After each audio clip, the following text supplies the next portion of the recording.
you guys are as excited as I am about this environment.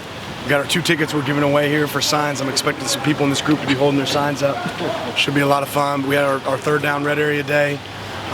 Practiced inside today because of the smoke.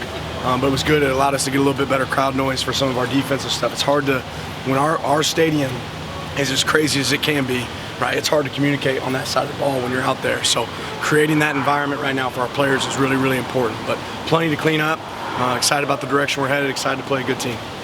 It's dry now, but the forecast looked like it might be wet on Saturday. Have you guys done anything to prepare? Yeah, we prepped for that. We're prepared for that. We'll see how it plays out. You know, we don't control the weather, but we're prepared for it. What do you do to prepare for that? Just a lot of things. I mean, wet ball drills, right? You're going to spray the ball with water a lot. You know, we practice that. I mean, that's one of the biggest things. Obviously, you game plan for it. TJ Bass is there 2 weeks in a row. What's the qualities that made him stand out among all the others, and has he improved significantly from the beginning of the season? I think really on the entire front, those guys have performed at a really high level. I know TJ's got some recognition, but I think he'd be the first one to tell you that that's credit to not just him, it's credit to the backs, it's credit to that whole position group doing a good job. You know, he plays with a physical dominance. He's an elite competitor, and I think he's done a good job finishing on the edge. As far as outside noise goes, this is probably the biggest game you guys have had since the Georgia game. What do you guys think you learned during that process, preparing for that game, that's kind of helped you better prepare for this game? Yeah, you know, again, play the game, not the moment, and I think our guys are more dialed in that. Really not concerned about all the other pieces.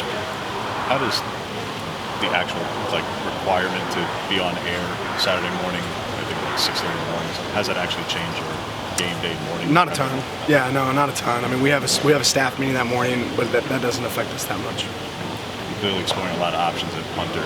Does somebody have the edge right now going into the weekend? We're to continue to compete. Yeah. What's your sense of the UCLA secondary, I guess? What are their strengths and weaknesses? You know, they've done a good job. I think they play really good defense. They're sound. You can tell they're well coached. They play a variety of coverages. You know, they're going to play a little bit more zone than some of the teams that we've played. Which means they have good vision break on the ball, and usually when you play more zone, it's going to create more opportunities for interceptions. There's also holes in that zone, but they're really well coached, and that shows up. It's going to be the last time you play UCLA, at least on an on-campus deal, in the big picture, probably for quite a long time. And obviously LA is pretty important in the recruiting realm. I know you guys got recruits from Southern California coming in this weekend. What does Los Angeles mean in the bigger picture for recruiting, for talent acquisition? Yeah, we're always going to recruit the best, and there's a lot of great players in the LA area, California area. We're always going to make sure that we're recruiting them. You've had a lot of time to prepare for this game with the bye week. If you could pick one thing on offense and one thing on defense that you're really focused on these next 2 days to help prepare you for Saturday, what would those things be? Yeah, that's a good question. You know, ultimately on defense, we really want to stand out on third down and do a better job there on third down. I think that's important for us. So it'll be a tough, challenging game because they're one of the best in the nation at it. You know, offensively, I think, you know, being able to handle, we've had a lot of pre-snap penalties that we want to avoid. You know, being able to do a better job there on that end and then finishing in the red area, I think is really big. How important yesterday? He talked about how the energy was definitely up in practice, and the energy was, like he said, like we have to keep ourselves level-headed and not allow those slip-ups at practice. How do you go about managing their energy and just though it is an exciting game, just keeping your players level-headed? Yeah, I mean, these are games that doesn't take a lot of pep talks, right? Guys are excited. We all recognize the moment here. Guys want to play at a high level, but it's also keeping that energy directed, right? And that's what it's about, is one-play focus.